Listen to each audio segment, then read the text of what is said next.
I had no intention of becoming a monk. I would have happily gone on Sundays and been an armchair philosopher, very happily. Right. But one day he said to me, "Oh, I've just been traveling here and there." And I said, "Oh, that sounds so amazing." He said, "Oh, if I had known, you could have come with me." And I just thought, wow, that would be so cool. So I did. Hi, and welcome to A Class of Their Own podcast, revealing the human stories behind their name. We will hear honest and intimate reflections from our guests who, despite their circumstances, shape a world that reflects their unique visions of success. Join me, Mira Magecha, to learn from these inspirational people and take the first step to make your own change. On today's episode, we're joined by Ravinol Chambers. Hello, how are you? I'm good, thanks. Yeah, good to be here. Thank you for travelling in from 5 this morning. Yeah, 5:30 I was up. 5:30, amazing. So we have a tradition on the podcast to start with a particular question. So I'm going to start in exactly the same way, which is, who is Ravinol? Oh, who's Ravinol? So Ravinol was born in Dublin, Ireland, 1972. My dad was a farm boy. He was the youngest person in his family. He grew up on a farm outside Dublin, but he went into the big city, Dublin, and made a name for himself, became a sort of entrepreneur and kind of a famous hairdresser. So I was his first son. He saw a movie and there was a character in it and the name was Ravinol. And that's where your name comes from. That's where the name comes from. So kind of from a young age, like that kind of always made me feel a bit different, I guess, because even now Ravinol is a very unusual name, what to speak of then. Yeah. And also when I was a year old, my dad got into a kind of philosophy and health way of living called macrobiotics, which essentially is a bit like veganism now, but it's like no dairy, no meat, and no sugar. So it's quite extreme. Back then, if you think about 1973, Dublin, before the internet, so Dublin was like miles away from London. It was like this faraway place. People generally thought he was a bit crazy. So we grew up with that kind of living, which there's a lot of positives to it. But again, it made me feel a bit different from the people around me. Yeah. And any siblings? Yeah. So there's 4 of us. Wait for the names. Can't wait. So the next, my brother after me is called Athos from the Three Musketeers. Yeah.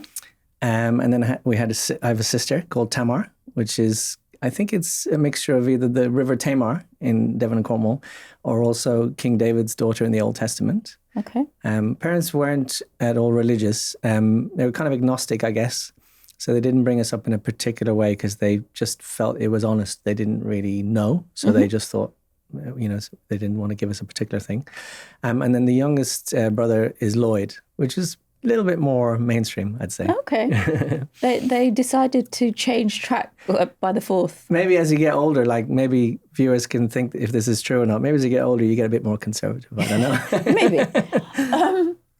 And so growing up in Ireland in the 70s, 80s, because you were a wee lad. In the 80s, yeah. Wee lad in the 70s. So a teenager in the 80s. What was it like?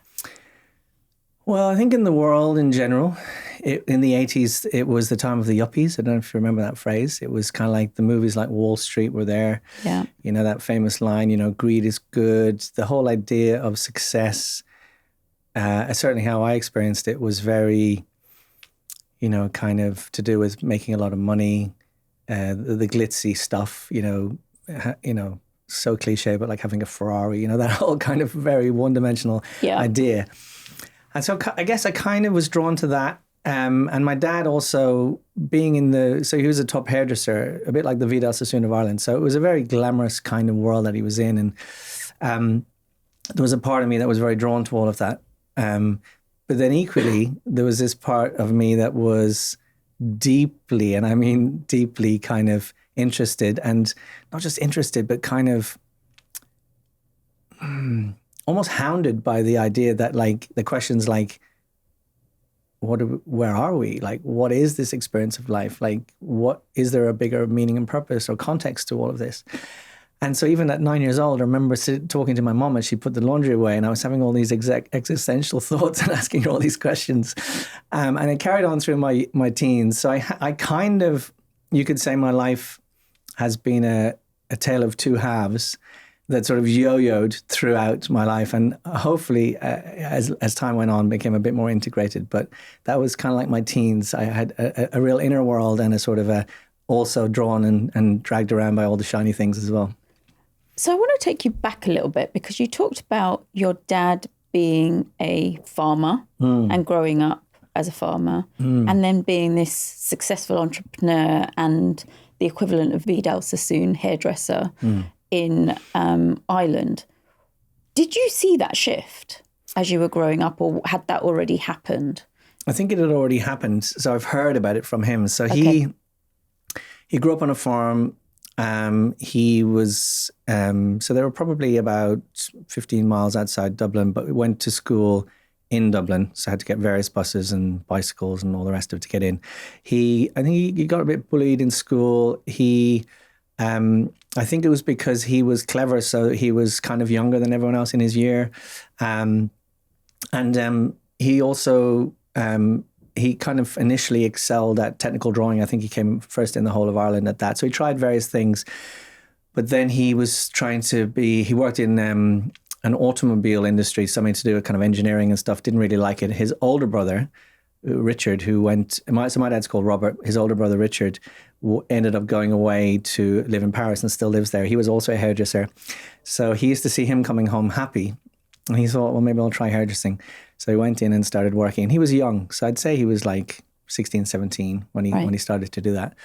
But he tells stories about, because that would have been the 60s, and it was very kind of, the salon he was in there was a guy called Tony Rogers, his boss, who was very, I suppose, a lot of it was ego-driven.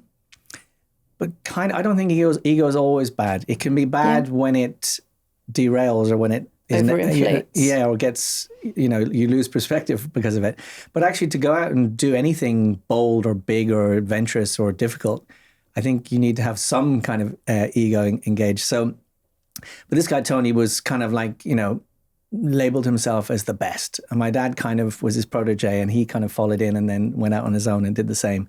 But like funny stories like that, they'd be doing ladies' hair in the 60s and they'd all be around the stylists, including my dad. And they would, have their shirts open to their waist, and they'd all be doing Cockney character accents and talking and joking around. And then the one famous story tells me like where this lady was saying, I want more body, and one of the guys jumped and pulled his shirt open and said, is that enough body for you? It was wild. It was the 60s. Yeah. So I kind of came along a bit after that when he was already kind of firmly in that space. And does any of his farm world and the salon and the spectacle life that I suppose you've just drawn in terms of the 60s come up in how he thought about raising you? It's really interesting. I think my dad, nowadays we think a lot about parenting. There's so much information. We all hope, I think, if we're parents, to try to do it differently. Hopefully we think better than our parents, and we have so much kind of opportunity to reflect. I think at that time, his primary thing was working to build his business. Yeah. And hairdressing, obviously Saturday is one of the biggest days. So he worked 6 days a week. So we did see him, but he was very much out of the house, busy working and building. And of course, to create a better life for us, but it's the classic, you see that line, isn't it? It's like, that everything's, the ship's being strained and everything, and then the captain turns around and says, I'm doing all this for you. It's that kind of idea. So I think, many of us may have experienced a bit of that ourselves, where you can get so consumed in what you're trying to do that you don't always have the balance. And I think he was very much an entrepreneur and very, very busy, and a lot of it was kind of out in the world. But at the same time, because he had like a sort of philosophical side to him, and he got into the health foods and different things, he was thoughtful. He was very individual, sort of taught us about individualistic, like being an individual, not being scared to be whoever you want to be, regardless of if it's different. He definitely taught us that. Because he he, I suppose, had the two sides to him too. He had the whole big kind of profile, but equally he was willing to do something that he believed in that other people thought was crazy in terms of the health stuff. And so growing up, was it primarily your mum? At home, yeah. So it's fascinating because I've, in the last 8 years, made a big documentary in India all about kind of gender inequality and cultural and social and religious and economic reasons why often young women are not given the same opportunities when it comes to education. Yeah. And it kind of looks at a lot of the gender stereotypes and stuff. And what's been fascinating about making the film is it's sort of forced me to think about those roles in my own life and then obviously look back and see it in my parents. And I think they very much, my dad was out working, my mom was, raising a family. So this is the other side. So if we start to look at it from my mom's perspective, they were both quite young when they got married. So definitely very early 20s. Yeah. My mom is an extraordinary person in her own right. Like she went on to do all kinds of stuff to do at theatre. She started a publishing company that published, I think 100 books all about Irish theatre. Like, she's amazing in her own right. But when they got married, my mom was pregnant with me. So very quickly, family life kicked in. Took over. Yeah. Yeah. As it does. And she stayed at home. But equally, like then this additional pressure was put on her. It wasn't her decision to get into macrobiotics. It was my dad's. However, it was an all-consuming philosophy that we all had to kind of do because he really thought it was like important or valuable. But my mom, of course, was the one who had to do all the cooking from scratch and make she did a type of making bread where it was all like with yeast and rising, and it would take like 8 hours just to make bread. Yeah, and because you couldn't have the sugar. Yeah, exactly, or whatever. So everything was like really back to kind of, clean living, whole foods, which in many ways is brilliant. But I mean, now there's a lot more support around doing that kind of stuff. Way back then, it was a huge extra burden on her. Yeah. And then, of course, there were 4 of us came along. And my mom equally is a very driven, aspirational kind of person who, wants to, I guess, get the most out of life. So she got us involved in everything. We were doing everything, sports, theatre, this, that. So she was crazy driving us all around the place. So it was a hectic, busy, quite intense household, I'd say. When you think about your younger years, how does that show up in who you are today? Oh my gosh. I think something that I've never really talked about that I've been thinking about recently is I've always worn glasses. So from about 3 years old. And it was because, my eyesight obviously wasn't brilliant, but I always had one eye in particular that was like a lazy eye. And back in the day, anyone who's listening who might remember this or seen friends who had it, the way they used to try and correct it was they would put an actual patch over one eye to try and strengthen the other one. So I think my eye now is my weak eye, is my left eye. But originally it was my right eye. I think they left the patch on for too long. So it swapped over. But my parents also, so with a lazy eye, you often get an eye that drifts in. And so I had a couple of operations as a child because my parents wanted me to, from an aesthetic point of view, they thought, they made that decision. So in one sense, I'm grateful. But at the same time, it makes you feel like there's something wrong with you in how you look from a very young age. And I remember, growing up as a little kid and especially then as a teenager, being in our house, there was a lot of mirrors, a lot. I don't know if it was partly to do with light and design and stuff, but it was also to do with, I think, my being in the fashion kind of industry, that was there. And obviously I did work experience and stuff in my dad's salon and there was mirrors everywhere. Yeah. And so the only thing, however much I strove to achieve or I did anything or I did this or that or the other, when I looked in the mirror, the only thing that I could see was my eye turning in a bit. Right. And I just felt totally flawed and kind of broken, I suppose. And it's silly because, as I've got older, I really, it doesn't bother me at all. But like at that time, it was the only thing I could see. Yeah. And a lot of other people wouldn't hardly even notice it. It was minor. But the point is that I've always felt, I guess, somehow very vulnerable because of that. And I think how it's shown up in my life is I've always been drawn to people who maybe in whatever way, in their own way, have a version of that. Yeah. So maybe they don't feel seen or heard or worthy or whatever. I've always felt drawn to those people to kind of befriend them and maybe sort of try and support them, maybe in a way to kind of try and do the same for my little self. Yeah. You know? Your inner child. Yeah. And I remember one way that showed up was when we moved where we lived and we were going to all these schools to see where I'd go to primary school. So I must have been maybe 6.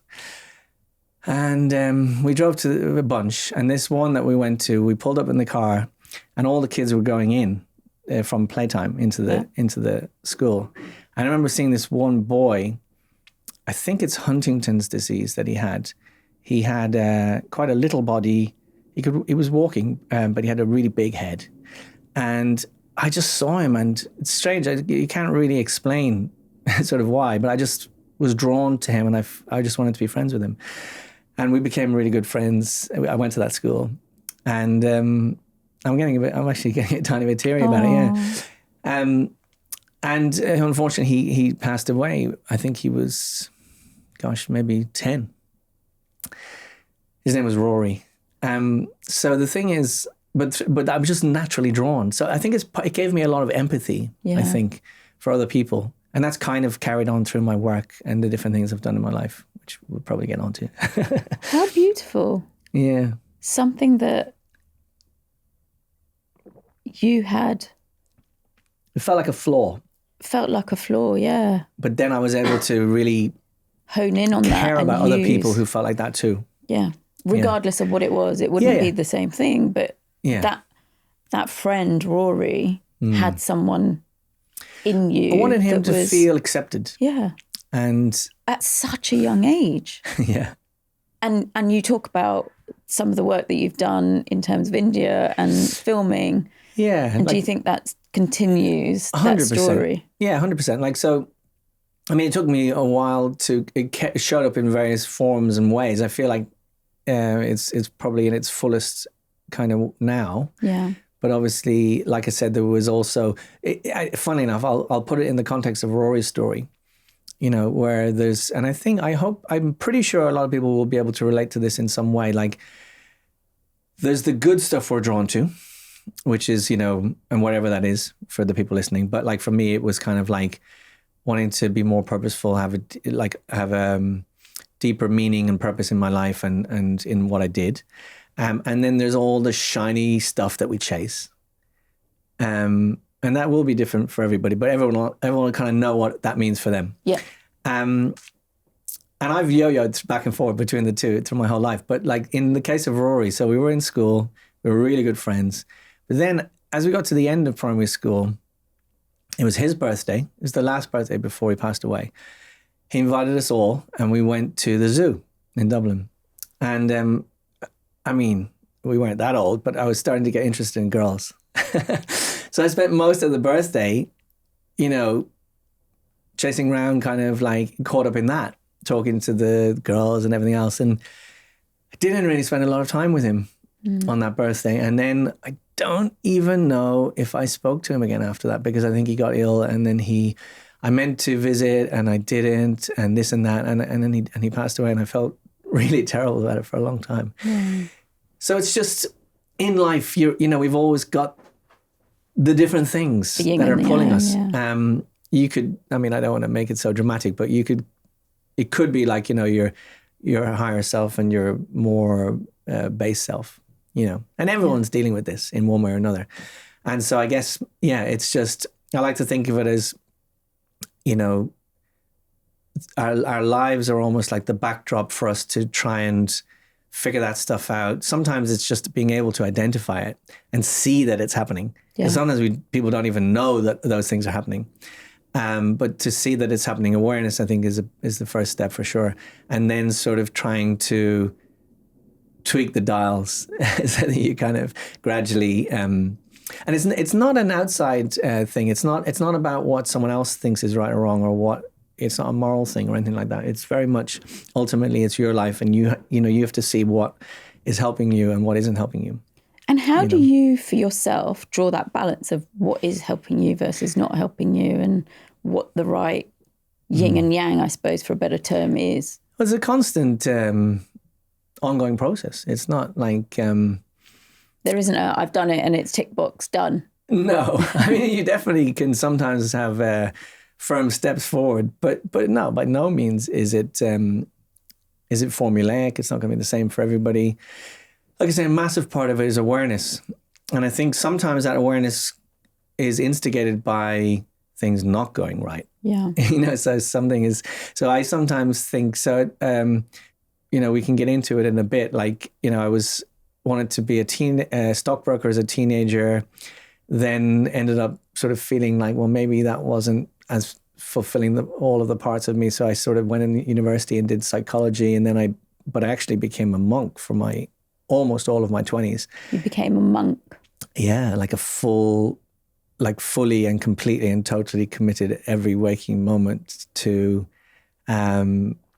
aspiring for, what would, in the framework that I was looking at, it was like the highest possible thing, to develop this pure connection and love for God or the Supreme. Incredibly like lofty idea. And then I kind of realized at a certain point, we can come back to that. I know you want to come back to that. I kind of realized that wasn't something that I could carry on, at least in that form, for my whole life. So then I had to go out and, think about how was it going to work. And I didn't have any money. I was 30, and then was it going to get into a relationship? And then I ended up having a family. And so there's been many, many ups and downs. But as part of all of that, I spent some time doing some therapy. And the thing that I took away from getting a little clarity from doing therapy was, I used the analogy of like, when your life, I was going to say it feels like it's a bit out of control, but it's because it probably is out of control. And you're really like, hitting up against a brick wall, or things keep happening, or you're kind of like, you're really suffering, you're struggling in whatever way. That's like crocodiles that are biting you, but they're invisible because you can't see them. You don't have the clarity as to kind of exactly what they are, or exactly why it's happening, or what the circumstances are that when it happens, and all the rest of it. And then by getting a bit of clarity and awareness through, whether it's therapy or whatever way helps you get that clarity, you start to be able to see them. Right. And once you can see them, and you get that little bit of a buffer where before they bite you, you can see them, then you can step back. Right. And I think that is all part of this journey that I'm talking about kind of, so ideally you don't want to be just twisting the dials like crazy and see what happens. I mean, I've done a bit of that as well. Yeah. But as time goes on, you might go, well, I twisted that dial all the way there, and it might have been fun, but like, my God, like, so this happened. And then just gradually trying to fine tune so that you feel better about how you're living your life for you. And then naturally that influences all the people around you too. And when you think about the importance of life and what success is for life, is it about finding and balancing and fine-tuning what's right for you? Or is it still the shiny stuff that you talked about earlier when you wanted to be a stockbroker, for example? Yeah, I think that doesn't go away. I mean, I don't believe that is the success of life, the shiny stuff, but I'm still drawn to it. Yeah. So for me, the way I look at it is that as long as I'm drawn to it, I will, and I do stuff that kind of is about, that is sort of almost, the impetus for doing it is partly because of those reasons. Like I want to, feel a sense of, I guess, enoughness in, but I know that it's never going to end. So kind of like you're sort of doing, it's not like, I think the thing is you got to be very careful not to artificially try and be past something that you're not past. Yeah. If you know what I mean. So it's kind of like, I still, like to try and do stuff that has a big impact, and maybe it wins awards and all of that stuff. But I kind of also know that that's not the thing, ultimately. That's not going to And is that the intellectual thing or is it the emotional thing that Yeah, like that's a when good you question. think about the rational, the logical versus emotional, what's your bigger driver? Yeah, that's a really good question. So I definitely know it theoretically and intellectually, 100%. And I think when push comes to shove, I know it on a really deep level. Okay. But it's like that thing, isn't it? So if it came up against it, I had to choose. Every single time, I wouldn't choose that. But because and so this is funny, because in the ancient sort of Vedic books, they talk about like the idea that one sage asked another sage, like, what's the most extraordinary thing? And the other sage said, the most extraordinary thing is, although every single person has died and every single person will die, none of us are living in that kind of understanding. We know it theoretically, but we kind of act as if we're never going to die. Yeah. So it's not about being morose or getting up, but there's a sort of a gravity to that, and I guess and the other thing is that people say, oh well, I'll probably die when I'm old. What does old mean? Old means close to death. That could be, I could walk out of here and hope it doesn't happen. Yeah, let's not. But get knocked over by a bus or something. So the point is that in one sense, I sort of feel like because I have time, I'm still playing around a bit with the shiny things, and I enjoy it. Like I don't feel guilty for it either. Yeah. I don't allow myself to. I'm not interested in feeling guilty about it. But equally, because I'm kind of always, there are multiple dials, I'm always tweaking them. So I'm kind of going, yeah, I feel like this is enough on that dial to satisfy that part of what I want or need. Yeah. But I always kind of know that I don't let it get out of hand. Coming back to being a monk, how does one become a monk? How does one go through that process of going, this is what I need to do at this point in my life? How do you apply to be a monk? Yeah. Well, nowadays it's probably a bit more like that because, you got to fill out forms and all that, but in those days it wasn't like that. So I, like I say, my friends and I, we would, in our teens, we would, and I say this just to describe how it was, not that you need to do this to do it, but, we would smoke a bit of dope. We probably took LSD and magic mushrooms and things. So we were really exploring and we were interested in philosophy. So that just kind of was the backdrop for us kind of really like just expanding the horizons, if you like. And I'm assuming this is back in Ireland. This is in Dublin, yeah. Yeah. And there was a place we used to go often. It was a dolmen, like, I don't know if you've ever seen them. It's like an old, it sounds a bit weird to call it a tombstone, but it's like two giant stones with a massive other stone on top of it. And then there's a kind of, you can go inside it and stuff. We used to light fires. We used to lie on top of it and look at the shooting stars. And, it was just kind of like, it was a lot of that, like, in the summers and in the evenings and the weekends. And so, and like I say, everyone will have probably a moment or maybe the odd moment where they're with their friends and they kind of think that kind of stuff. For us, it was like all the time. It was like such a burning thing. We were always thinking about it. And then I got involved in a thing called Gnostic anthropology, or Gnosis, which was sort of, I guess, a sort of a more mystical, I think it's somewhat connected to older Christian kind of ideas, although it didn't really talk about the typical Christian ideas, but it was very much metaphysical and all of that stuff. And then I went to San Francisco after my degree for the summer to work. And I got a job. I sounds funny and silly, but I ended up living in a building where the guy who was the manager for the building was this guy called Paddy, an Irish guy. Okay. And he was a roofer. He was also an alcoholic. And his wife was this American lady who was an opera singer. They were the most unusual couple. But Paddy gave us a job because I couldn't find a job. And so we were out every day, all day, doing physical labor on the roofs of San Francisco, which is a brilliant way to see the city. Really, I enjoyed it a lot, actually. But unfortunately, on the way home, Paddy wouldn't bring us all the way back. He would stop at the pub and we were with him, so we had to be in the pub. And he would just buy us beer, like all the time. So I ended up drinking quite a bit. So I got into a bit of a dark spot, really. It was difficult. And then I fell out with the people I was with, and it was all just, I was quite down. And a friend who had actually invited me when we were 15 to come with him to the temple, the Hare Krishna temple in Dublin, because he was going visiting all the different world faiths, and he said, why don't you come to this one? I said, okay. So we went together, and I liked the vegetarian food, which is delicious, but it didn't really take in much else, because on the way to that, I got attacked by some punks.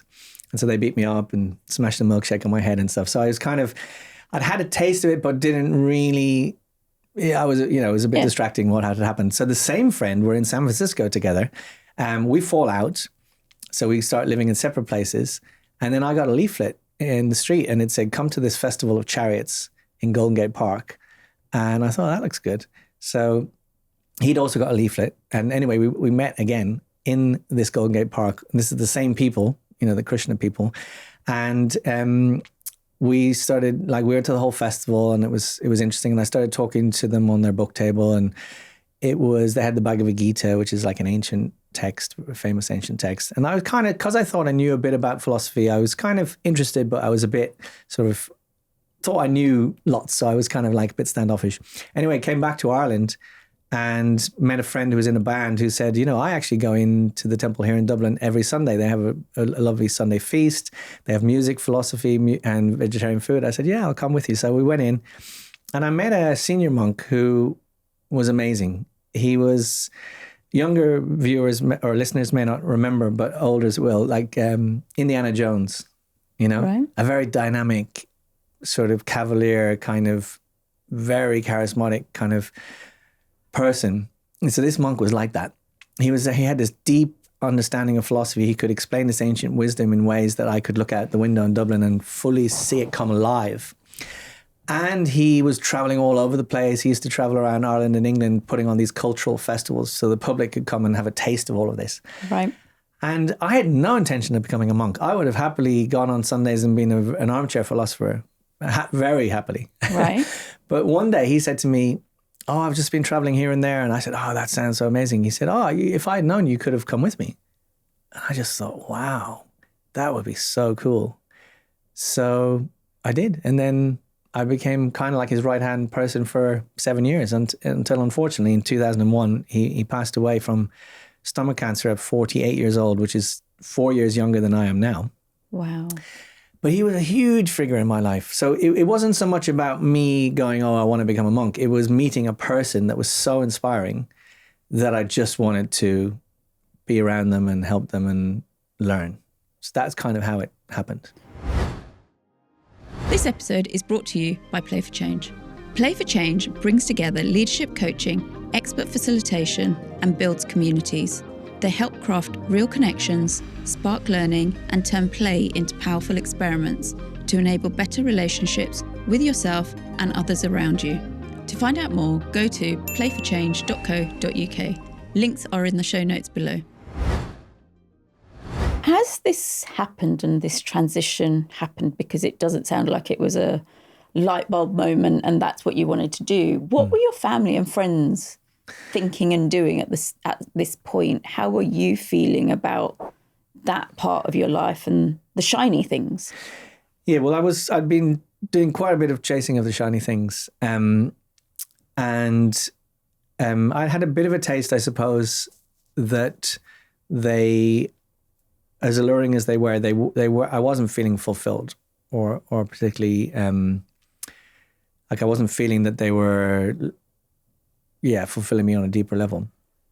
And also, it's an interesting thing. It says in the Bhagavad Gita that there's typically 4 types of people that will make that kind of a step, that will really take spiritual life seriously. One of them is someone who's in distress. Another one is someone who is seeking knowledge. Maybe another one might be someone who wants to do it to kind of better their situation, their material situation. I think the last one is someone who just really wants to understand the absolute truth. So I felt my pull was because I wanted to understand the absolute truth. And there was certainly a part of that.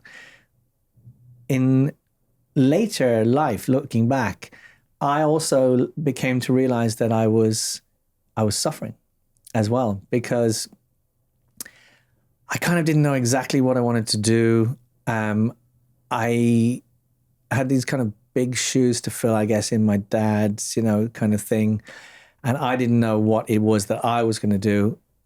Family stuff at home was difficult. And it wasn't what I thought at the time, but in a way, on a subconscious level, I was getting away from that. You're running away. I was running away as well. And I know it might sound really silly, but there's one thing that I always remembered to give you an idea of the kind of glamour side of it. I was really into clothes and, the whole thing. And I had this pile of clothes that I had that was like, on your to-do list, that's kind of always annoying you. Like I wanted to get them adjusted and do this and do that. And I just remember thinking like, don't have to do that anymore. It was so good. You're not wearing those anymore. It was just like, life became super simple. So to be clear, you became a Hare Krishna monk. Yeah. Yeah, so if people are familiar, you don't see them as often now as you used to in the streets, but like they became, so it's a very ancient tradition, just to put it in context. So very, very ancient, deeply rooted in, ancient Vedic culture and philosophy. But it seems like a new thing in the West because obviously it's not sort of familiar to the West until it came. And part of what the philosophy is mantra meditation. So it's the power of sound vibration, I guess. Yeah. And that there are different types of sound vibration. And I think everyone can experience this in one way or another. You choose a type of music to listen to because you want it to put you in a particular state. Yeah. Whether that's concentration, getting fired up, going to the gym, whatever it is. So equally, there is spiritual sound vibration, which facilitates and helps you to kind of raise your consciousness, I guess. So the Maha mantra, which is called the Great Mantra, is this mantra which is Hare Krishna mantra. And they went out in the streets to chant it because their idea was like, we want to kind of uplift the vibration of the atmosphere. Yeah. And so people go, oh, they're the Hare Krishnas. But actually they'd be called like Vaishnav, Gaudiya Vaishnavas, in a very theological sense. So yeah, it was shaved head, which was a big thing for me, probably a bigger thing for my mom. I was going to say for your dad. Well, my dad actually, this is the funny thing about my dad. My dad, part of what I got from him, he's kind of like, he's a bit like me. He's sort of into all of that, but equally could just drop it. Okay. There's a very sort of philosophical side to him as well. He kind of, it's almost like the idea, you're out on the pitch. When you're playing the game, you have to want to win with every bone in your body. But when you come off, it was just a game. Right. So anyway, he was kind of like, I remember the first time they saw me after I'd shaved my head and I had robes and, the whole thing, was in Limerick, I think, which is in southwest Ireland. It was a festival. So my work, if you like, or what I did in the daytimes was helping to put on these big cultural festivals for the public to come to. And so my dad, I think my mum and dad came out. I remember my dad, he kind of thought it was brilliant because there's a sort of adventurous side to him, and he really loved it. And he loved that I was doing something that I wanted to do. Embracing it. Yeah. My mum probably didn't vocalize it so much because maybe she didn't want to, I don't know, maybe detract from it, but she was more worried or more concerned and maybe a bit sad, like she was losing me sort of thing. And yeah, so kind of shaving the head and all that was quite sad for her. And I think, you asked about family and friends. It's a weird one because it wasn't from a selfish intention, but I kind of made that decision and I moved forward towards it and it didn't look back. Okay. Like at all. Have you looked back since? Oh, yeah. And haven't only looked back, I've come back. But knowing what you know now, would you still have spent the 7-8 years 100% doing it? Yeah, definitely, yeah. Yeah, 100%. Because how's it shaped who you are today, that experience? Oh, massively, because I'll do my best to give an answer. I feel like I'm still figuring it out to some extent. Yeah. It's a bit like people who were in the army, say, for 7 or 8 years. Like, has a massive impact on your life. And, it may take, or it probably is an ongoing thing to kind of figure out exactly how it's impacted on you. But I think, shortly after, starting to do it, I was in Africa. I was in Africa for 2 years, in East Africa. And this mentor of mine, this senior monk, Tribhuwanath, his name was, took me to Africa, and a day later left me in Africa. And I didn't see him again for 6 months. Amazing. And whereabouts in Africa? East Africa? That was in Kenya. Okay. Initially. But then I was traveling around Kenya, Kisumu, Mombasa, also Uganda, Kampala, and also Dar es Salaam. So all of East Africa, yeah. And, we didn't have any money and there was no income. So luckily I was able to stay at there were some temples there. At least in Kenya, there was quite a big temple. Yeah. But in Kampala, it was just a bare concrete shell of a place above a shop. So it taught me to be resilient, to be austere, to not get fazed by anything. Which can be good and bad, I think, especially when you come into family life. Because, in one sense, just to jump around a bit, I then after those 2 years, I spent a year in India, and I visited there in a very hot time of the year. So I went up to the Himalayas to get away from the heat. And so there's a sort of famous place called Haridwar, which is sort of at the foothills of the Himalayas, has a huge river Ganges running through it. It's a beautiful place. And there's a very small temple there. I mean, you call it a temple, but it's like a little center. And the guy said to me, well, you can stay, but we don't really have any room. So you can stay in what they call the go down, which is kind of like a shed, an outside shed with stuff in it. And I happily just lay down on the hard ground there and just slept there. And I felt like ginormous cockroaches climbing over my head in the middle of the night and stuff, and just didn't think anything of it. Now I can hardly really even imagine. But wow. It's weird. So the positive side of it is that, you kind of, to some extent, can transcend a lot of the normal material stuff. Yeah. But equally, then you can kind of become unmeaningfully and unknowingly maybe callous to the human experience of others, or or even yourself. But then I went up to the source of the river Ganges. So you get this coach for like 2 or 3 days up to Gangotri, which is way up in the Himalayas. And then you have to walk 17 miles along these rocky terrain, to get to Gomukh, which is this place where the river Ganges comes pumping out of underneath this big glacier. And I was doing all of this in my robes with my flip-flops on. Wow. And again, it sounds sort of silly now to not be prepared and think about what would you need and stuff. But it was just like, just go for a walk. Yeah, and just take it, whatever happens, But my feet were cut. I remember stopping part of the way along because we couldn't get there in one day. So I had to sleep in this kind of tent that I was at this sort of along the way.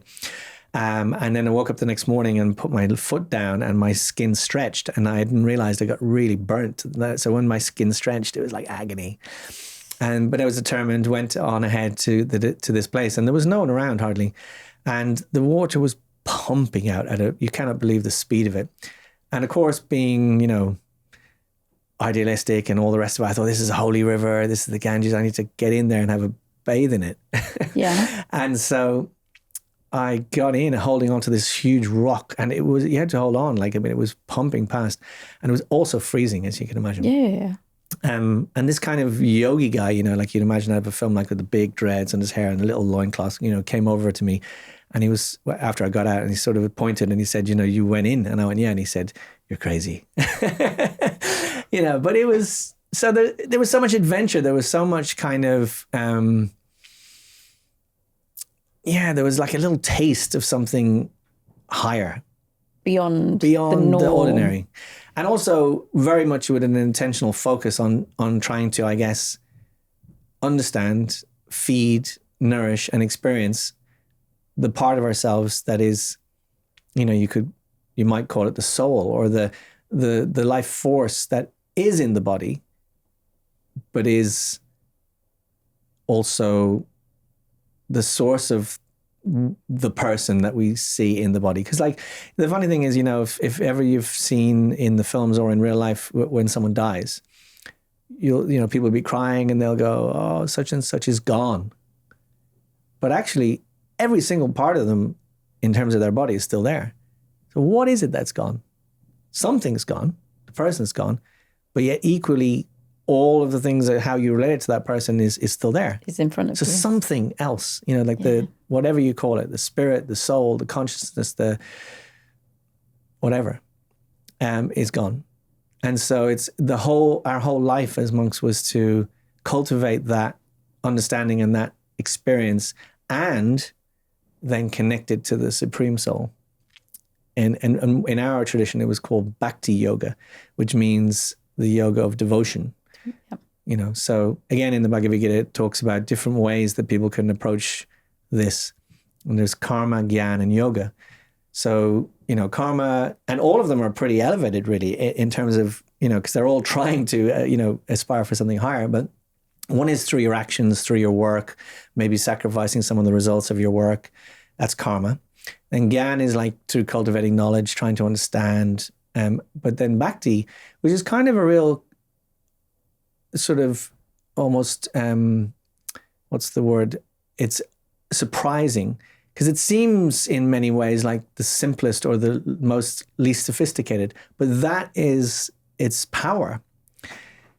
Bhakti is about love. It's about devotion. Like it's about connecting with the Supreme in a spirit of service and love.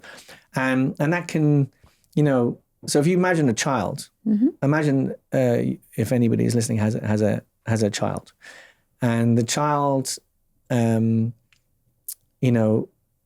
wants to reach out and connect with you.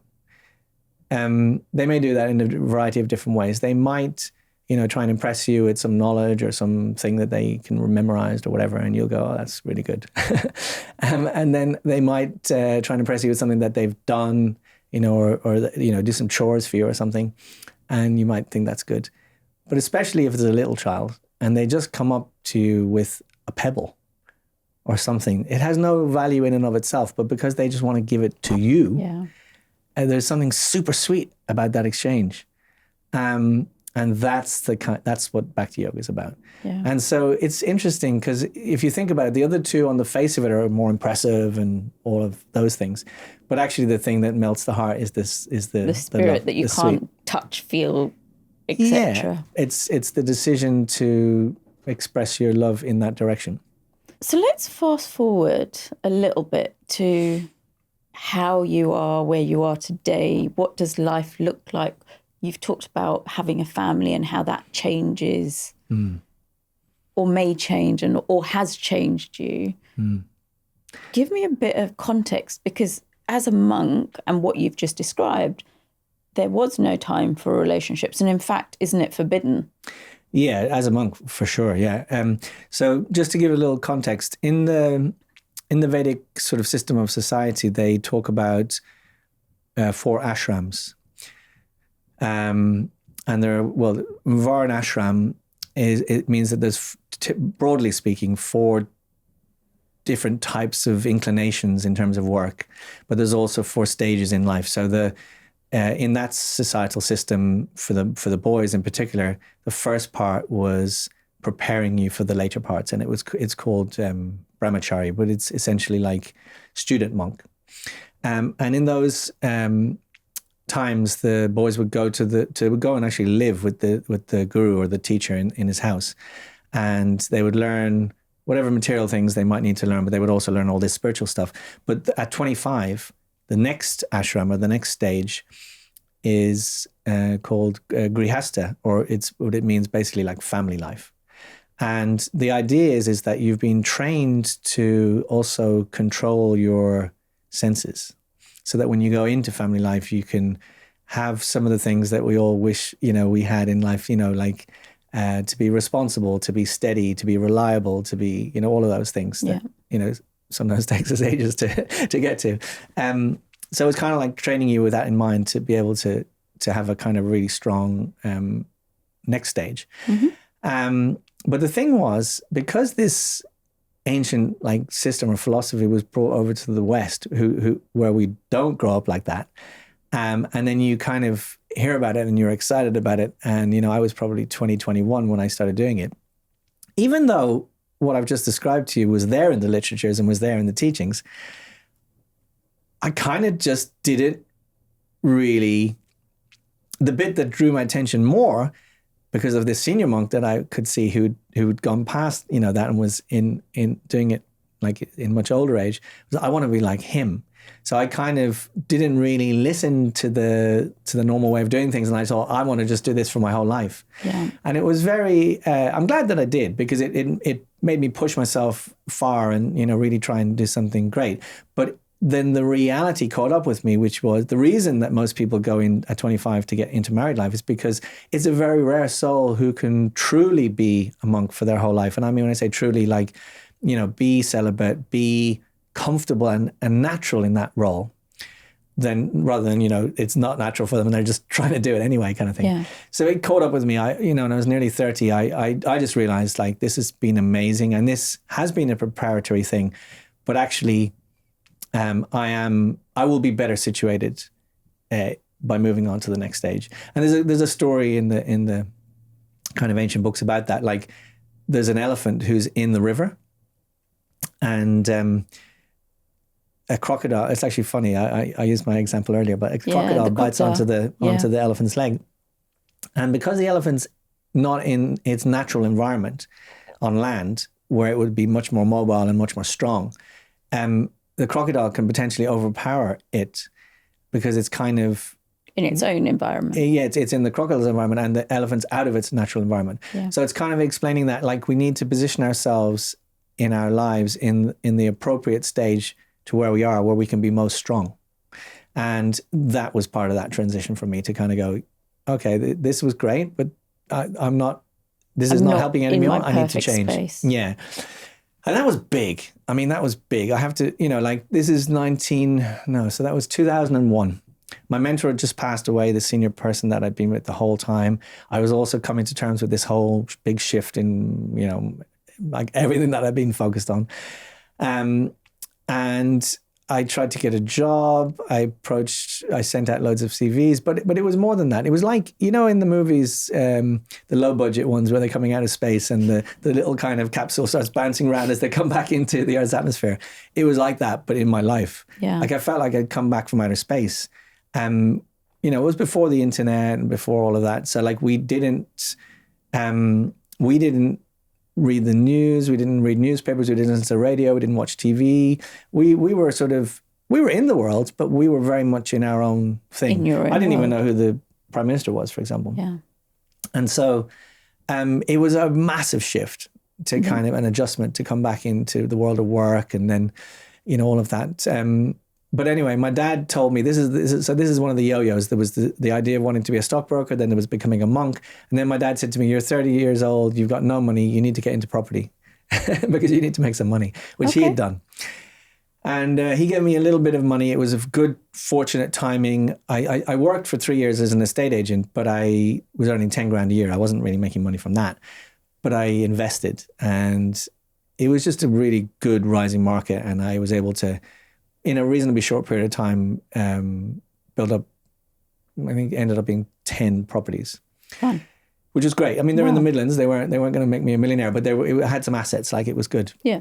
After 3 years, though, again, I was just feeling like, okay, that's fulfilled its purpose. I'm drawn back towards work that has more meaning.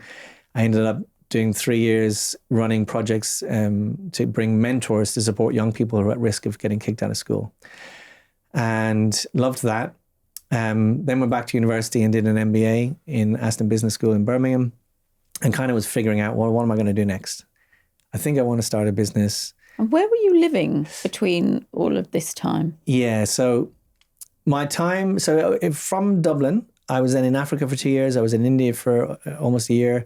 Then we, as a group, this festival team, ended up coming to Birmingham because the temple there was going to close down and we were asked to come and use it as our base and keep it open. So then I started to get to know I kind of was running the temple, for a couple of years there. And so lots of people would come and my wife now, Tina, her and her family used to come.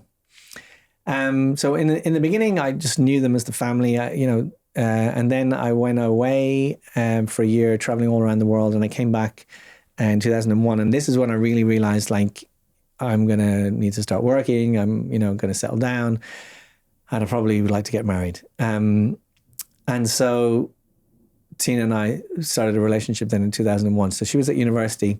I pretended to be, kind of was interested in going back to university, but I pretended to be interested in going to that university. So she showed me around, and we kind of got to know each other and started to go out.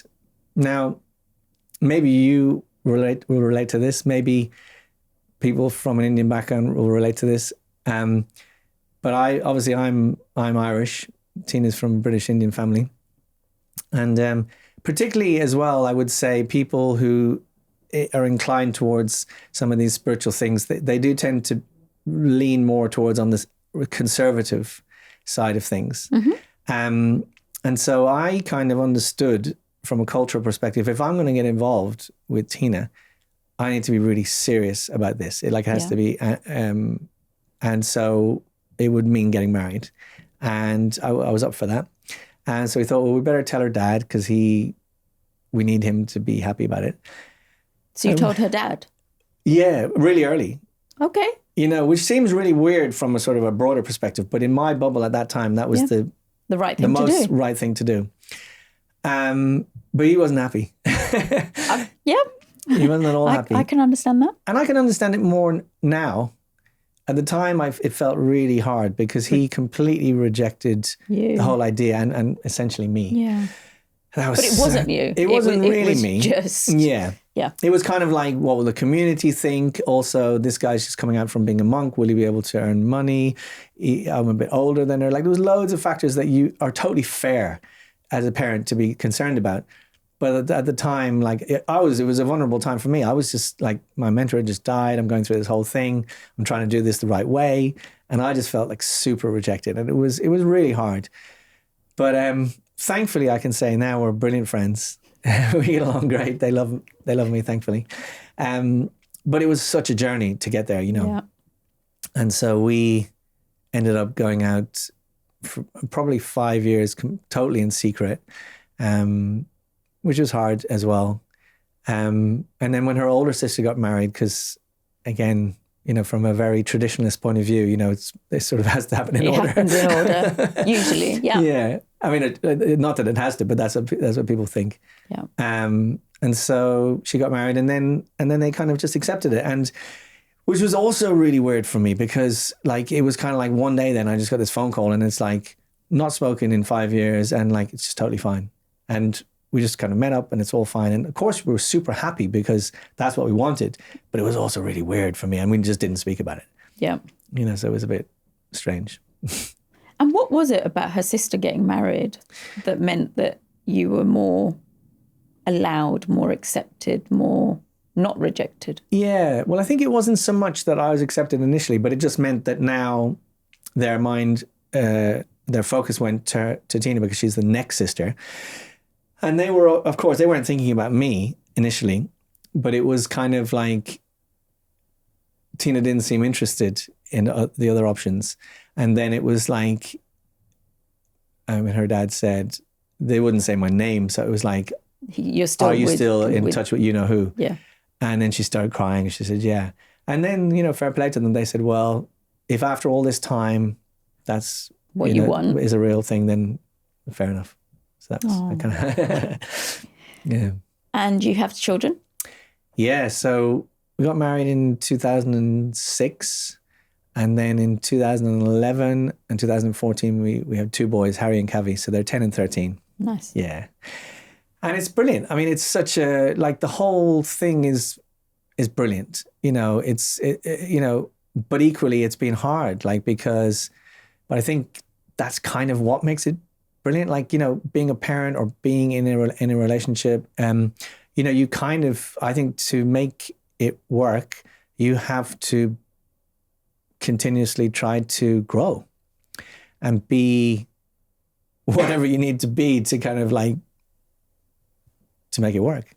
Yeah. And it is super hard sometimes, but what's there to do? Like, you either have to rise to the challenge or not. And so thankfully, we're all keep trying to rise to the challenge and do it. So I think equally that's fascinating. I spent that time as a monk growing, but I've seen so much growth in being married and having kids as well in my life. So again, it's sort of not, I don't believe in this idea that, like you got to make the most of the times that you are in, rather than thinking like, oh, look at that person doing that thing. Maybe that's how it could be. You know what I mean? So I think, yeah. But I suppose it's because I'm early on, that commitment to that type of endeavor, it's still there. It's just in a different way, I suppose. And some of everything that you've talked about so far in terms of getting you to this point naturally leads to what you do today. I think so, yeah. It didn't always make sense along the way, obviously. Of course. And I say that if ever I go in to talk to young people and stuff, like there's loads of points along the way where I just felt confused, lost, all of that, totally unclear. But I think one thing leads to the next thing, and then hopefully as gradually, like you're always trying to look back, but like it's like they say, everything makes more sense in retrospect. But yeah, like I said, I kind of ended up at that point where I'd done the MBA and I thought I want to start a business, but I didn't know what I was going to do. And one thing I did know is I wanted it to be something that would be about positive social impact. Yeah. And as much as whenever people try to color me in a way like, oh, aren't you so whatever, I don't like to entertain it, because my point is that I'm doing what I'm doing because it inspires me. Of course, I'm really grateful if it has an impact, a positive impact, but it is ultimately because I want to do something that I'm inspired to do. Yeah. I'm just really uncomfortable with the idea of like, obviously, with like, oh, I'm such a good person, all this kind of stuff. Do you know what I mean? Because what is it that you do to inspire yourself?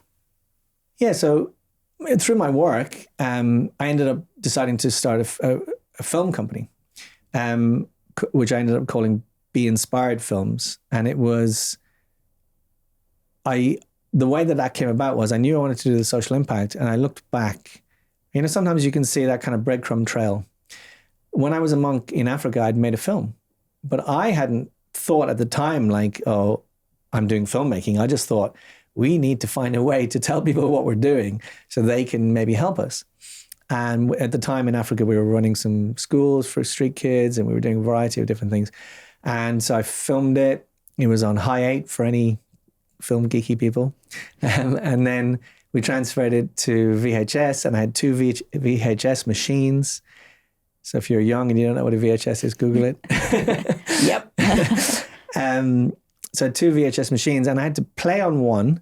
And when I found a bit that I liked, I would rewind it to that bit, and then I'd press record on the other one. They were connected. And there was a kind of a 3-second delay, so you had to kind of guess it a bit. And so I edited this entire film in that manner. Wow. Yeah. And then it was obviously on a VHS. So we either posted it out to people or we had to get them physically in a viewing room. But it was I really enjoyed it, and it was successful. And then later I was doing the mentoring for young people. Again, that's the very first time I heard the word sustainability. And it wasn't in an environmental context. It was in the context of, if community projects are funded in 3-year stints, that's not sustainable, because the community, you build it up. You build up all this hope and all this stuff that they're going to do. And then maybe the funding ends and it drops off. Yeah. After a while, the community's like, we've seen this before. We're not going to, So luckily, but I made a film again, and we got more funding. So even though it was still in that funding sort of cycle, it carried on. And that's when I went and did the MBA. So I thought, wow, I've seen this film thing is quite interesting, and I've seen it's effective to garner people's attention, to get people to help with important things. And then we, of course, were into the digital age, and we had YouTube, and all of the things that were so hard previously were becoming easier. So I thought, I'll start this film company. And then I remember there's a friend of mine, I'll give him a shout out, Ian Vaughan, who was starting a business at the same time. And we were I was in my car outside my house. He was in his car, and we were telling each other our long list of names that we were thinking of calling our business, and some of them obviously ridiculous. But my one that I ended up on, Be Inspired, was the mentor that I'd had, the monk. One of the final talks he gave before he passed away, he was talking to a big bunch of young people. And he said this phrase, he said, find something that inspires you and do that, because, you'll never run out of energy to do it. And so it's Be Inspired Films. So that's so essentially today we help purpose-driven businesses and organizations who are really trying to make a difference in the world to bring their story to life and magnify the impact they're having so they can have a bigger positive impact through film, animation, podcasts, documentary, and events. And so I kind of feel like I got there in the end. It's not perfect, but it feels like those two parts of me have come together, because we have had a lot of great success doing it. So it's fulfilled my wanting to, do something that is seen to be by the world to be a success, but also it has the side of it where even just doing it, even if no one sees it, I'm also feel really rewarded, and I know that it's helping other people too. So and it's helping create that impact so that people can continue with the work that they do. Yeah, essentially we're there to magnify their work. So it's either helping people. It's helping to improve people's lives in one way or another through, one of the greatest privileges I think that we have is that we can't do all of those different things ourselves, but we can help to shine a light on that work so that it has a greater impact. Yeah, that's what we do. Incredible. Mm-hmm. We started this podcast with who is Ravinol, and I'd like to take you back there and say, is there anything you would add or change based on this conversation? I would just say to myself, and I think this is just something to share for people, I feel like it's really important to, in whatever medium that one can, talk and explore these things, because by talking out loud, at least this works for me, you kind of, it's like live music or live theater. There's something that happens in the medium of saying stuff out loud that it can bring you a lot of greater clarity. And it's kind of like creating the reality. And I don't mean it as in kind of like artificially, but it's like authentically and curiously exploring it like we are, and not kind of like I didn't give you stock answers or anything. I'm truly kind of exploring it as we're doing it. There's a sort of a magic in that process that so I feel like, having come to the end of the conversation and you asking me that, I feel, and can't explain it to you why, but much more comfortable with the little guy that we started the conversation with. Oh, how beautiful. Yeah. And that's the work. Like, I mean, that's like, I'm really into that.